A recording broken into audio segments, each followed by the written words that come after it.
I'm Margaret, and welcome to Garden School. Well, I cut down my dahlias, and now it's time to figure out how to store them. There are a number of different methods, and you can pick the one that works best for you where you get success. So I'll just explain a couple of the methods. One of them is to just cut them down so that their stalks are an inch above the ground level. Mulch them heavily with straw or fern fronds, or cover them with black plastic so that they are protected.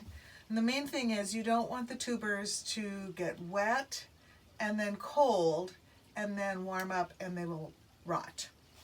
So that's what we don't want to have happen. So if you can keep them dry in the ground, then that's great.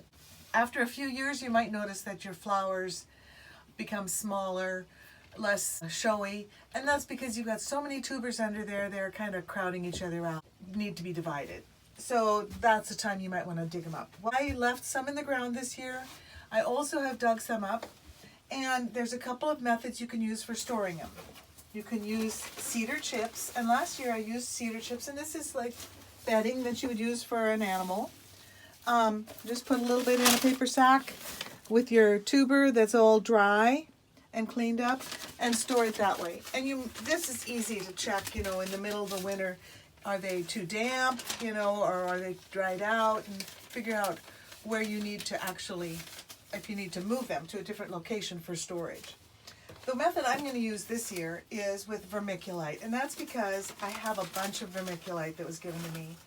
And this is a mineral product. It's an expanded mica. I wouldn't go out and buy it, but I have it, so I'm going to use it. And what I've got is my tubers that have been dug up.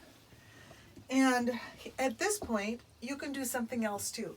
You can divide them now and store them, or you can store them in clumps that are nice and clean, and then in the spring you can divide them as you see the eyes where the new growth is starting. I'm not going to divide them now. So your tuber is nice and dry. They've been sitting in a dry place for a week after digging, and I took as much dirt off as I could without damaging them. And if I had damaged any in digging, cut them in half or whatever, I just took those off. I'm not going to store that with a wound that might just, develop some mold in the storage. So I'm just going to lay them here in the vermiculite, and then I'm going to just cover them with vermiculite. Now, I don't know what the varieties are on this. Some people will actually write the names on the tubers or some kind of coding, a code, so they know what they have.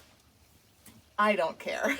If they grow, they're going to bloom and be beautiful. So I will cover them up. I'll add a little bit more vermiculite here, cover it up, and then I'm just going to store them here in my shed where it's going to get cold, but it's dry, and it'll be easy for me to check in the end of January or the beginning of February to just see, what's the status. Do I have any mold going on, or are things going great? So anyway, there's always more to learn in the garden.